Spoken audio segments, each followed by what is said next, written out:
Bienvenue sur Mama Librée, le podcast qui parle de conception, grossesse et postpartum sans tabou. Je m'appelle Anaïs Roinard, je suis naturopathe et je serai votre guide durant votre maternité afin de vivre une grossesse et un postpartum qui vous ressemblent. Interviews d'experts, témoignages de parents et conseils pratiques, retrouvez dans ce podcast toutes les informations dont vous avez besoin pour vivre au mieux cette période de transformation. Bienvenue Julien dans le podcast Mama Librée. Merci pour l'invitation, Anaïs. Merci à toi d'avoir répondu positivement. Donc, Julien, aujourd'hui, je suis ravie de te recevoir dans ce podcast pour un sujet, 100%, j'ai envie de dire quelque part, qui est la passion des naturopathes, la santé Oui, intestinale, le microbiote. Et toi, t'as un parcours, donc tu es biochimiste. c'est ça. Alors, alors pour être exact, au début, j'ai fait tout ce qui est les sciences biomédicales parce que j'étais fasciné par la santé. Et par la suite, j'ai fait une spécialisation en biochimie et plus exactement en microbiologie. Donc voilà, c'était dans la sphère biochimie. Et donc, j'ai fait une thèse en microbiologie pendant 4 ans, un peu plus de 4 ans, qui m'a vraiment permis de découvrir la partie sur le microbiote, sur, sur la production des bactéries, la découverte des premiers probiotiques, etc. Et donc, j'ai eu beaucoup de chance là-dessus parce que déjà, c'est un sujet qui me passionnait, mais en plus, j'ai suivi l'évolution de très près de ces connaissances. Moi, je me souviens très, très bien. Donc, j'ai commencé mes études en l'an 2000. 2001 pour être exact, et je me souviens très très bien, un prof de microbio, donc vraiment quelqu'un qui est spécialisé, nous parle des bactéries et du microbiote et qui nous dit oui, mais vous savez, c'est pas quelques bactéries qui vont changer la santé d'une personne. Et, euh, et 3 ans après, il n'aurait plus jamais osé dire ça. Et donc, Oui. euh, et donc tout au long de ma formation, de mes études, et bien après encore, j'ai vraiment suivi l'évolution des connaissances sur le microbiote et c'est fascinant comment ça a évolué. On est passé de quelques bactéries qui ne servent à rien à un truc qui est juste incroyable et qui a un impact sur l'entièreté de notre santé.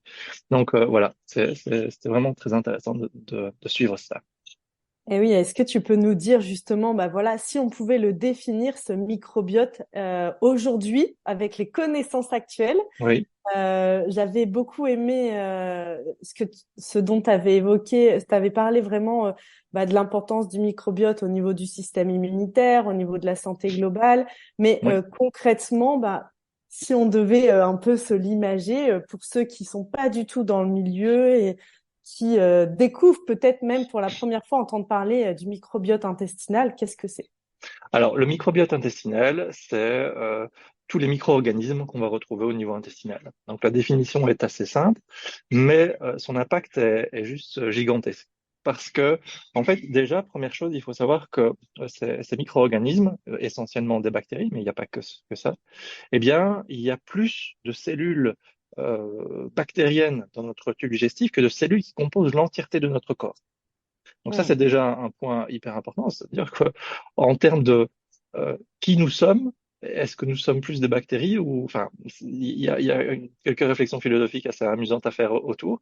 Mais si on part ce constat, eh bien, on se rend compte qu'en fait, ce microbiote va avoir un impact mais incroyable sur l'entièreté de notre tube digestif, mais également de notre santé. Parce Mhm. que, première réflexion, on se dit, bon, ce microbiote, ces bactéries sont concentrées au niveau de notre tube digestif, donc il va avoir une action assez locale. Mais on oublie qu'en fait, au niveau local, au niveau de notre tube digestif, on va également avoir deux systèmes qui sont particulièrement fortement représentés. Le premier système, c'est le système immunitaire. Ça, c'est normal. Au niveau du tube digestif, on a une membrane semi-perméable, une surface extrêmement grande à contrôler. Et donc, l'immunité est naturellement présente là, 70%, enfin, 70%, 80%, peu importe, mais en tout cas, une proportion majeure de notre immunité se trouve au niveau de notre tube digestif. Donc, ça veut Et dire que de l'état de notre santé au niveau, enfin, de notre tube digestif et de l'état de ce microbiote dépend notre système immunitaire. complètement, complètement. Ok. Et il y a beaucoup d'études qui montrent que le microbiote va influencer notre immunité, va influencer des aspects comme des maladies auto-immunes. Mhm. va influencer des éléments comme l'allergie, etc., etc. Complètement. Tout simplement notre façon à réagir face à une infection. D'ailleurs, on le Euh, voit très bien, nous, en naturo, quand quelqu'un vient nous voir pour des allergies ou la façon dont nous, on stimule le système immunitaire, on vient toujours traiter l'intestin. oui, Euh, on parle souvent, on est très vigilant à la porosité intestinale, l'état de la paroi intestinale. Donc tout c'est ça. hyper important. Mhm. C'est hyper important parce que le système immunitaire communique avec le microbiote. Et on le sait, il y a des expériences. Alors, désolé pour les amoureux des animaux, mais il y a des modèles sur souris qui sont utilisés où on arrive à faire naître une souris sans microbiote, ou en tout cas à conserver ce qu'on appelle des souris axéniques, donc des souris qui n'ont pas de microbiote. D'accord. Et chez qui on peut tester pas mal de choses. Déjà, qu'est-ce que ça fait de ne pas avoir de microbiote? Mais on se rend compte que le système immunitaire va réagir très différemment. Il va être beaucoup plus sensible, il va réagir beaucoup plus rapidement à la moindre menace. Et c'est un peu comme ça qu'arrivent aussi les allergies. Une allergie, c'est tout simplement prendre un élément extérieur inoffensif comme une menace. Mhm. Et puis, chez ces souris, on peut également faire des transplantations, voir ce qui se passe lorsque on prend un microbiote d'une autre souris et qu'on le met chez cette souris. Donc, on apprend énormément et on voit que au niveau de l'inflammation, au niveau de l'immunité, c'est quelque chose de crucial, que cette interaction entre microbiote et immunité est énorme. D'ailleurs, on l'a vu aussi, là, il y a des études plus récentes sur aussi le système au niveau des neurotransmetteurs, au niveau C'est de ça. la dépression. Là, pareil, c'est intéressant ce que tu dis sur les souris. Il me semble que c'est toi qui avais évoqué ça lors d'une de tes vidéos sur les souris. Ben, on voit aussi que quand on transplante un microbiote d'une souris dépressive sur une autre souris qui, à la base, ne l'était pas, eh ben, Oui, elle va avoir un comportement dépressif. Enfin, c'est quand même assez exactement. incroyable. Oui. Et, donc, on arrive, il y a une expérience assez intéressante qui se fait sur la toxoplasmose Mhm. entre la souris et le chat. Donc, en fait, je sais pas si tu connais ça, mais donc le micro-organisme responsable de l'infection, eh bien, va se développer chez le chat, mais est transporté par la souris. Et en fait, chez la souris, ça va entraîner un comportement différent. La souris va se comporter comme si elle avait moins peur. Et donc, la souris va se déplacer plus librement, donc elle est moins inhibée, elle va se déplacer plus librement et donc se faire manger par le chat plus rapidement, ce qui va permettre d'infecter le chat par la suite.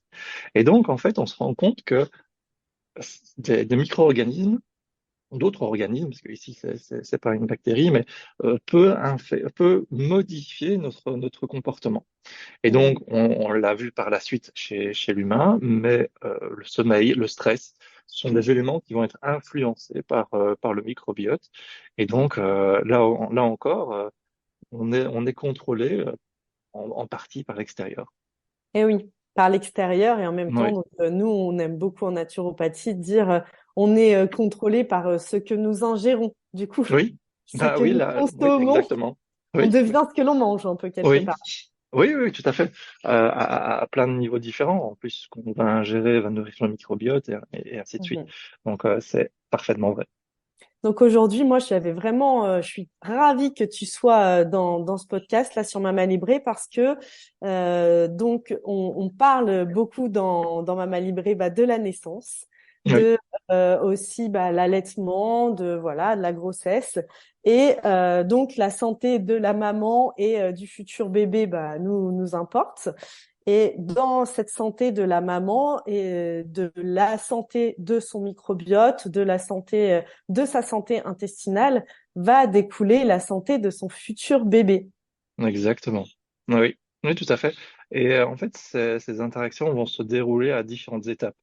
Donc, Oui, déjà, au moment de la grossesse, on va avoir complètement. un impact du microbiote sur le développement du bébé et développement qui aura un impact sur toute sa vie. Puis, au moment de la naissance, eh bien, il faut savoir que le bébé naît sans microbiote, en tout cas quasi sans microbiote. C'est vraiment lors de la naissance qu'il va acquérir le début de son microbiote. C'est lors de la naissance qu'il va être en contact avec la flore vaginale par le passage et qu'il va acquérir donc les premières bactéries qui vont coloniser progressivement son tube digestif.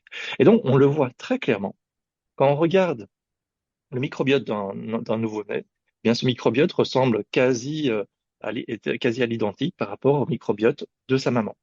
Puisque, en Mm. fait, là, on en reviendra peut-être par la suite dessus, mais le microbiote intestinal est quasi identique au microbiote vaginal. Mais oui, Donc, c'est vrai. ça, c'est super important. Et d'ailleurs, la réflexion va beaucoup plus loin. Parce que imagine un enfant qui n'est pas par voie basse, mais par césarienne, Oui, bien, il n'est pas en contact avec cette flore bien sûr, vaginale. bien sûr. Et donc, le microbiote chez cet enfant va être totalement différent. Et c'est une des pistes pour expliquer justement que les enfants qui sont nés par césarienne vont avoir des risques d'allergie, notamment, plus importants que les enfants qui sont nés par voie basse. Parce que justement, cette première inoculation du microbiote est quelque chose d'essentiel. Et d'ailleurs, aujourd'hui, alors je tiens à le dire, c'est assez récent, mais de plus en plus dans les maternités, on prend en considération ce phénomène et on vient prélever à l'aide d'un coton-tige ou voilà d'une compresse au niveau de la sphère vaginale pour appliquer au niveau de la sphère buccale Ok, du bébé. Ouais, c'est récent, mais ça y est, ah, c'est génial. ça commence à venir. Et moi, j'incite, bah voilà, aux mamans qui bah, seraient enceintes et qui nous écoutent d'ailleurs, ou voilà, à avoir cette notion-là. C'est quelque chose qu'on peut mettre dans son projet de naissance. On peut demander, voilà, en cas de césarienne, et puis on ne sait jamais comment se passe un accouchement. Parfois, à la dernière minute, on peut finir en césarienne. Et ben, ça, c'est quelque chose qui peut être fait, qui est pratiqué. Et il y a aussi une autre étude que j'avais trouvée très intéressante et rassurante pour les mamans qui, bah voilà, auraient un accouchement par césarienne, c'est que lors de l'allaitement, aussi, l'allaitement permet la transmission du microbiote. Oui, tout à fait. Le microbiote de la peau à ce moment-là va être transmis. Et effectivement, mais je ne connaissais pas Ouais. ce qu'on fait dans les maternités, mais ça, c'est vraiment génial. Ça, c'est C'est vraiment une génial, ouais. très, C'est très grande récent, avancée. mais il y en a Oui, il y a une prise en considération qui est faite aujourd'hui de plus en plus. Ça très bien. doit être répandu de encore plus, hein, mais Oui, on- c'est une pratique qui commence à être faite. Mm. c'est une excellente nouvelle pour les futurs bébés. Et oui, parce que tu parles des allergies, mais il y a aussi bah, la fragilité au niveau du système immunitaire. Il y a Oui, vraiment donc oui, de oui, gouttes, c'est très flagrant de voir, les études sont vraiment très, très claires là-dessus. Les bébés nés par césarienne risquent d'avoir plus de problèmes de santé qu'un bébé né par voie basse. Et tu les as cités, donc les refroidissements, il y aura plus souvent des refroidissements. Il y aura également plus de risques d'allergie plus tard. Il y aura tout ce genre de soucis liés à l'immunité et à l'inflammation qu'on va retrouver de manière plus fréquente. Maintenant, c'est pas blanc ou noir, c'est des statistiques et c'est des risques, mais là clairement il y a une composante importante du microbiote là-dedans.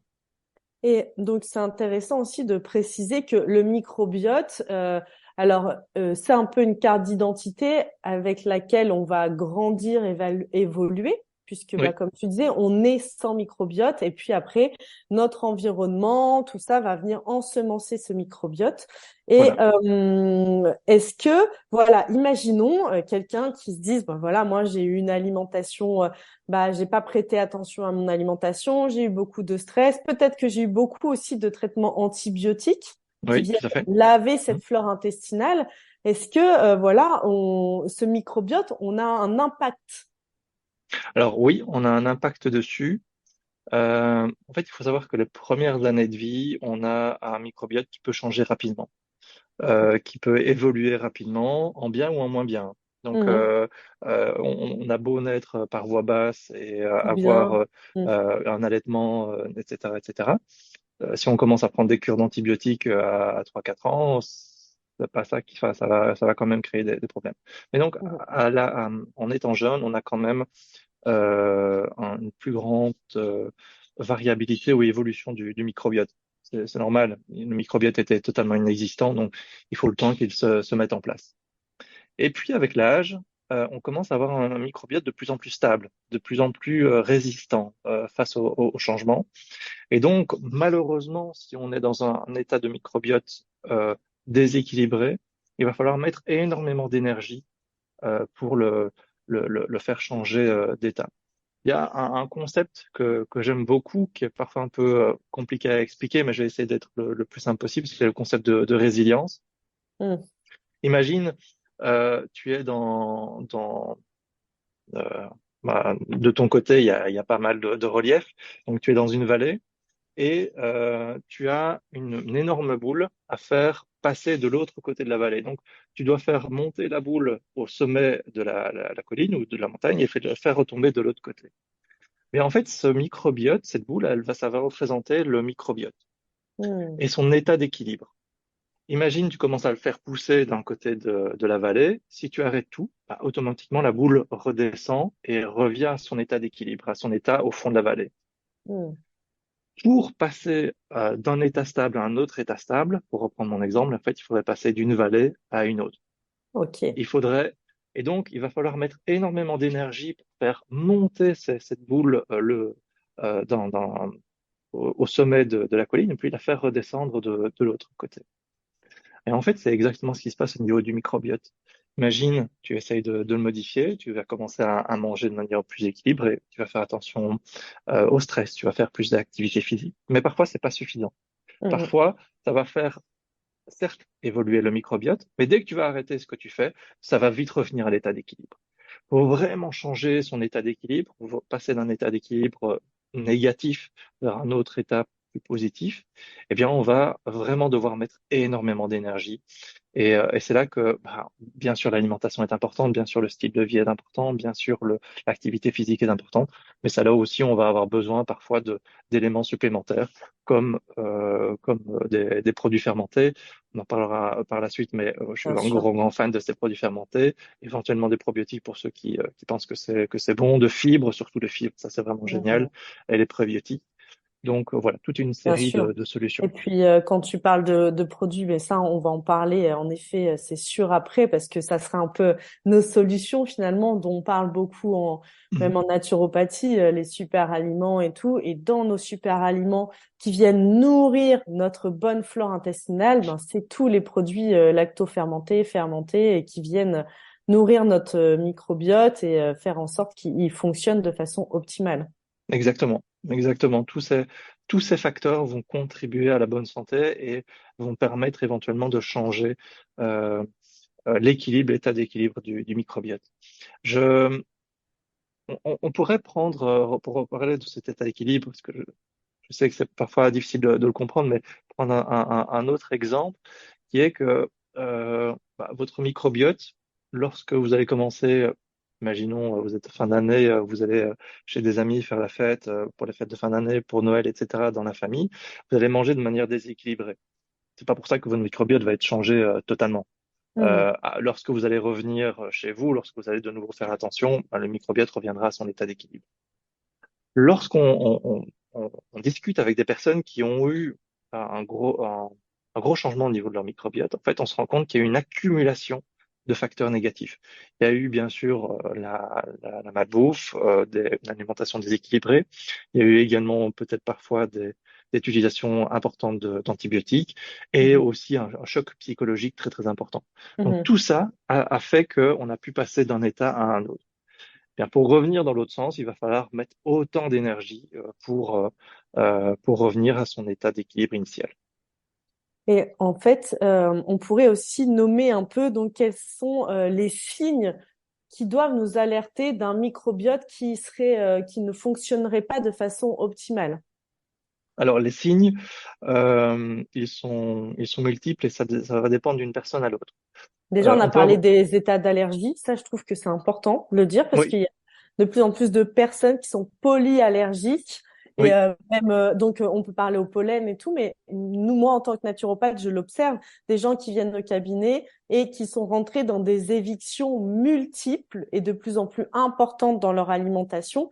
Ils peuvent manger de moins en moins de choses de par exactement. les intolérances et tout. Et ça, déjà, c'est alertant et c'est le signe qu'il y a un dysfonctionnement au niveau du microbiote intestinal. Oui, je suis tout à fait d'accord. Le seul bémol que je mettrais, c'est que au niveau des allergies, il y a d'autres facteurs comme Oui, la pollution, les bien sûr. pesticides. Ouais. Viennent augmente fragiliser. le risque, voilà, viennent Mhm. fragiliser. Alors, est-ce que ça passe par le microbiote ou pas? On n'est pas encore certain, mais en tout Mhm. cas, il y a d'autres facteurs qui l'influencent. Et donc, mais en fait, c'est un peu la difficulté avec le microbiote. C'est que tous les facteurs, tous les signes qu'on va avoir sont pas uniquement spécifiques au microbiote. Mhm. Tu as parlé des allergies, mais on peut aussi parler parfois de dépression, de Mhm. problèmes de sommeil qui peuvent Eh être oui. liés. Mais voilà, on a une journée stressante, notre travail, ça se passe pas bien, on a un chef qui est tyrannique. Bon, c'est sûr qu'on va être stressé à cause de ce chef tyrannique et pas à cause de notre microbiote. Donc, Mhm. c'est aussi difficile de différencier les choses. De manière plus localisée, on peut également avoir tous les problèmes digestifs. Donc, ballonnement. Ballonnement, ça c'est très très important. Les crampes, les douleurs, les, euh, et aussi le rythme du tube digestif. C'est-à-dire Mhm. qu'une personne qui est fréquemment constipée, eh bien, pourrait avoir une cause du microbiote. Et oui, et Une d'ailleurs, personne, juste, je fais une parenthèse, je te coupe, excuse-moi, mais dans la constipation, c'est, je le précise parce que mon expérience fait que la constipation, un état de bonne santé, quand on dit bah, comment ça va à la selle, on est censé aller à la selle au moins une fois par jour. Et quand hmm, on sort de ça, que cette fréquence n'est pas respectée d'une fois par jour minimum, je vais à la selle, mes selles sont moulées, tout ça. Là, je suis dans un état de constipation. exactement. Alors, en fait, le problème avec le terme constipation, c'est que c'est un Oui, terme médical bien sûr. qui a Mm. une pathologie. La pathologie, c'est moins de 3 selles par semaine. Mais personnellement, je pense que il y a l'inconfort, comme on dit. Donc, on n'est pas encore dans la maladie. Mais Mhm. c'est là où, quand on ne va pas à la selle tous les jours, on pourra avoir un souci et en tout cas commencer à se poser des questions. En tout cas, c'est Euh, là où justement on n'est pas encore dans la pathologie, mais on peut se dire c'est pas, on n'est pas dans un fonctionnement optimal de bonne santé. Tout à fait, exactement. C'est Voilà. exactement ça. Mhm. Donc, en fait, c'est les premiers signes. C'est là où il faut se dire, ah, il faudrait Ouais. que je fasse Faut que tu attention. fasses quelque chose. Mm. Malheureusement, il y a beaucoup de personnes qui attendent d'être beaucoup trop tard, beaucoup trop loin dans la problématique pour réagir. Donc, ce sont les Mhm. premiers signes qui peuvent dire, attention, il faudrait que je fasse quelque chose. Bien sûr. Euh, et inversement, par rapport à la constipation, il y a aussi les Et oui. personnes qui ont souvent des selles trop liquides. Mhm. Et alors, le pire, c'est les personnes qui passent de l'un à l'autre. Mhm. Ça existe de manière même assez importante. Des personnes qui passent d'un état de constipation à un état de diarrhée, je veux dire, euh, en 1 ou 2 jours. Mais Mhm. voilà, c'est quelque chose qui est très surprenant. Et là, c'est clairement un problème au niveau du microbiote.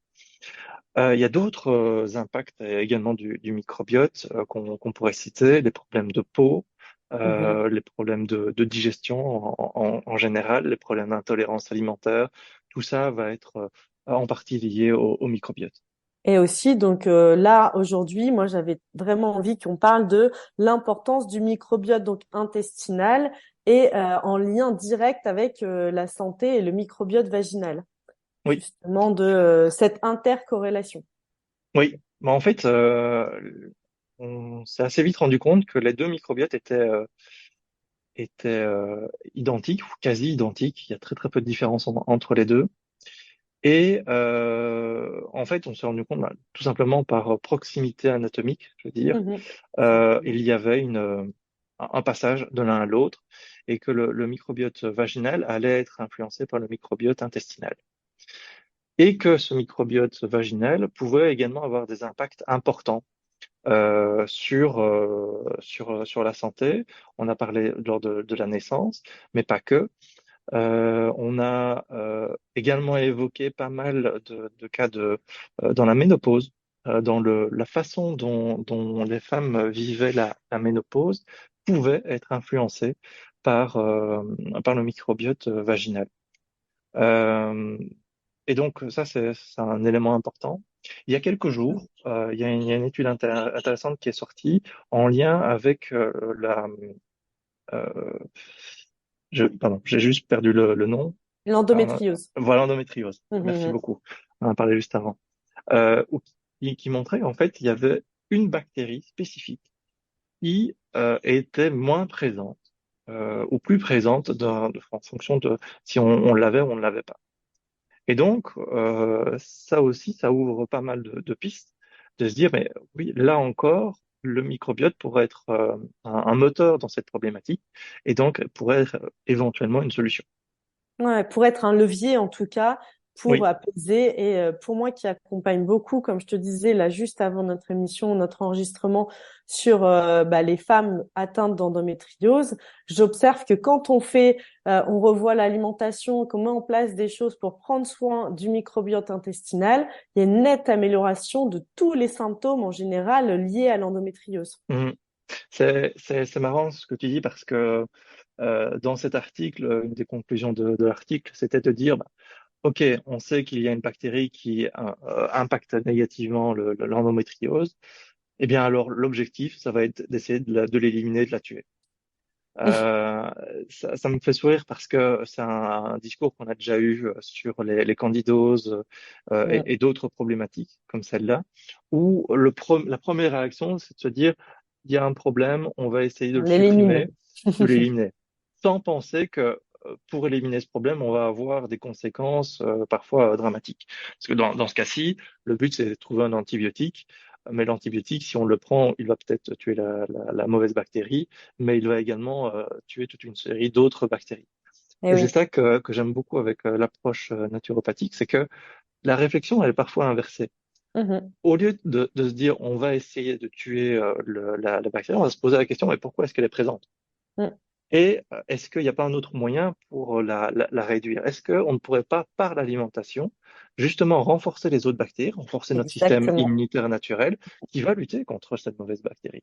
Ben, nous, c'est la foi en l'intelligence de notre corps, de notre système Voilà. immunitaire, de notre microbiote, puisque c'est un sujet auquel on est vraiment convaincu en tant que naturopathe, c'est-à-dire oui, si on va plus on va prendre soin, en fait, c'est un peu on va venir booster notre microbiote naturel et lui, il va faire son job en fait. Mhm. C'est ça. Naturellement, et Oui, c'est pas nous qui allons voir, c'est naturellement, il va faire son travail et remettre de l'équilibre et de l'ordre. exactement. Mhm. Exactement. Pour moi, à part certains cas très spécifiques de pathologie, comme on disait tout à l'heure, Ouais. euh, déjà, si on arrive à booster le fonctionnement normal, ou en tout cas retrouver un fonctionnement normal tout simplement de notre organisme, ben on a déjà tout gagné pour moi dans la plupart des problématiques de santé. C'est vraiment après, dans un second temps, qu'on va essayer de faire appel à d'autres solutions Bien sûr, plus plus fortes, drastique. plus Ouais. drastiques, exactement. Mais D'élimination. c'est ça. Mais déjà, si on fait les premiers, le, le- les premiers réflexes d'alimentation, de style de vie, dont on parlait tout à l'heure, on a déjà fait 90% du chemin. Eh Donc, oui. ouais. Et bien sûr, et c'est pour ça d'ailleurs qu'on prend la peine de cet enregistrement et Oui, de cet épisode de podcast parce que on voulait, moi j'avais vraiment à cœur d'évoquer avec toi les différents remèdes dont je parle souvent dans ma librée, donc ce sont des remèdes de naturopathie, en effet le style de vie, la gestion du stress, de ses émotions, la mastication, l'alimentation. Moi je parle beaucoup aussi des super aliments. Et oui, toi, Julien, aujourd'hui t'as racheté une société qui crée un super aliment, qui oui. fabrique un super aliment. En fait, c'est une société je suis vraiment tombé amoureux des produits.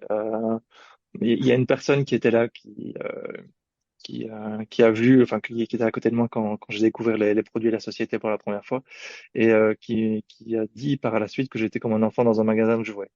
Et je trouve que ça résume parfaitement bien ma sensation. En fait, de par mon parcours, on en a parlé tout à l'heure, mais je suis microbiologiste. Et puis après, on n'en a pas parlé, mais j'ai fait pas mal de travail dans le domaine de la phytothérapie. Et Mhm. en fait, le laboratoire Pianto se base sur la fermentation pour créer des produits de santé, notamment en ajoutant de la phytothérapie. Et donc, pour moi, c'était en fait le produit rêvé que j'avais toujours voulu créer. Avant d'arriver chez Pianto, j'avais fait plusieurs jobs où je concevais notamment des produits de santé et j'avais toujours envie d'associer cette action sur le microbiote et sur la phytothérapie. mais c'est quelque chose qui rarement rencontrait une, je veux dire, une écoute, tout simplement parce que bah, au niveau industriel, ça coûte cher, c'est Mm. compliqué à faire, etc., etc. Et donc, voilà, on baissait souvent les bras pour des bêtes raisons économiques. Et là, j'ai enfin trouvé le produit qui permettait de faire ça, qui est basé sur la fermentation pour produire toute une série de micronutriments qui allaient nourrir l'organisme. Et quand je disais tout à l'heure que très souvent, euh, améliorer le fonctionnement de notre organisme, c'est déjà faire la majorité du chemin. En fait, c'est exactement ce que fait le Pianto, c'est nourrir l'organisme pour favoriser son fonctionnement normal, tout simplement. Et il va agir sur l'ensemble de l'organisme, sur, je sais pas, sur le microbiote, sur pas les émotions, mais sur l'énergie, sur Bien le sûr. stress, sur Sur la le gestion foie. émotionnelle, Oui, sur le système nerveux, beaucoup.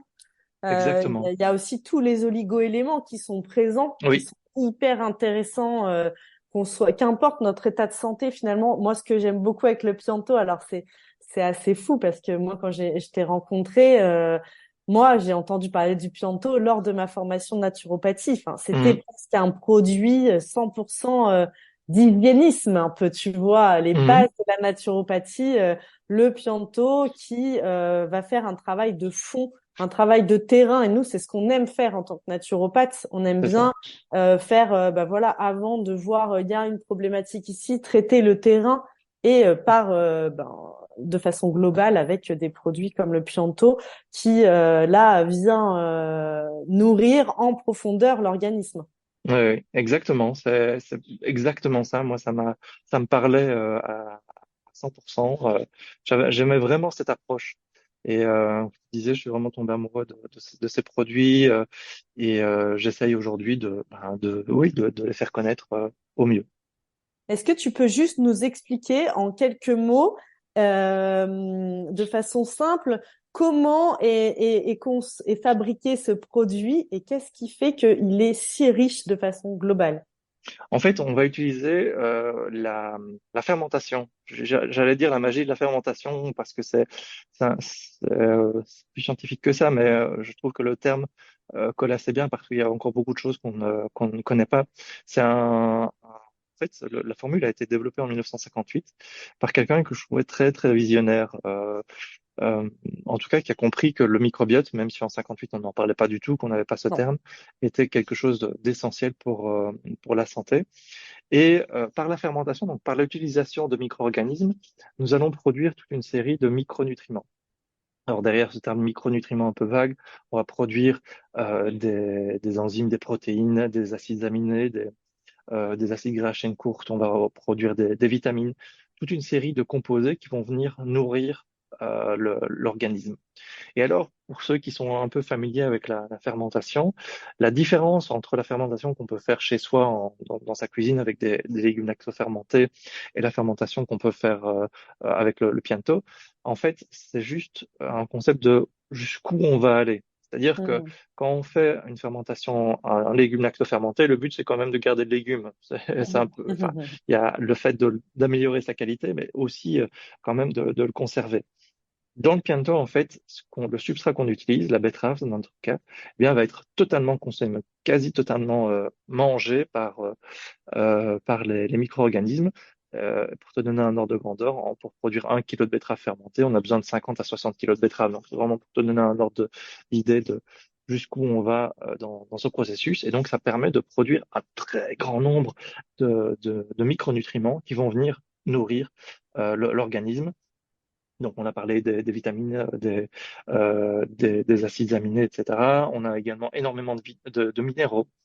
Dans 10 millilitres, donc 10 millilitres, c'est pas grand-chose, 10 millilitres, c'est 2 cuillères à café. Et bien, dans 10 millilitres, on a 1,5 g de minéraux. C'est juste incroyable. C'est des quantités énormes, donc ça va permettre de réminéraliser l'organisme, plus en même temps le nourrir avec les acides aminés, les vitamines dont on parlait. Mhm. Ouais, il y a vraiment un effet global qui est hyper intéressant et je trouvais, ben voilà, tu vois, pour les femmes, ben voilà, quand tu as porté un enfant, Après, avec l'allaitement, parfois, bah, il y a beaucoup la déminéralisation. On est très, très Oui, touché en tant que femme. Même quand on fait attention à notre alimentation et tout, on peut le voir. Et moi, je l'ai vraiment expérimenté, la différence de, il y a un côté, enfin, moi, dans mon ressenti, c'était comme si j'étais repulpée et regonflée de quelque chose, tu vois. oui. Après avoir fait cette cure de Pianto, que j'ai fait sur même plusieurs mois, bah, parce que 2 allaitements longs, et Mhm. j'avais vraiment besoin, malgré l'alimentation et tout, d'un petit coup de pouce C'est ça. supplémentaire, tu vois, pour me remettre bien sur les rails. J'ai vu la différence sur mes cheveux, sur mes ongles, sur mon état de fatigue, parce qu'il y a aussi ça qu'on a peu évoqué avec le Pianto. Il y a cette dose incroyable en magnésium Oui, très disponible, donc très oui. assimilable. Et en fait, c'est ça qui est intéressant dans le pianto, tu l'as très bien dit. Il y avait quelque chose qui manque. Et on n'a pas forcément, avec le pianto, on n'a pas besoin forcément de mettre le doigt dessus. Non. C'est-à-dire que comme il va apporter un large éventail de micronutriments, on n'a pas besoin de se dire oui, c'est tel micronutriment qui manque et c'est celui-là dont j'ai besoin. Non, comme il apporte un large éventail, là, si on a plusieurs micronutriments qui nous manquent, on va tous les apporter avec le pianto. Et donc, ça va effectivement agir sur l'ensemble de l'organisme. Tu as très bien dit sur les cheveux, sur les ongles, mais également Mm. sur la peau, sur la Ouais. digestion, tout. Voilà, Mhm. Ouais. très bien. Bah super, merci beaucoup Julien. Bah, avec Euh, grand plaisir. pour bah voilà, en plus on a mis, je te remercie, donc tu as mis en place pour bah voilà pour les personnes, les mamas librées, on a un code promo donc de 10%. Donc je pense souvent au code que tu m'as fait, Oui, petit clin d'œil de c'était pas fait exprès. 0,14. Ouais, c'était pas fait exprès, mais c'était le mien. 0,1473, donc 14 le Calvados, hein, pour ceux qui me connaissent, bah moi je suis du Calvados, de Normandie, et le 73 en Savoie où je me trouve désormais. Donc très voilà, petit clin d'œil. Ouais. Merci beaucoup. Je te dis à très bientôt et Oui. merci à tous de votre écoute et à très bientôt sur Mama Libré. Merci à tous et très bonne journée. J'espère que cet épisode vous a plu. Si c'est le cas, n'hésitez pas à mettre 5 étoiles sur votre plateforme d'écoute et à le partager à vos amis qui en auraient besoin. Pour encore plus de contenu, je vous invite à nous suivre sur Instagram et à découvrir nos programmes d'accompagnement sur notre site mamalibré.co. À très bientôt.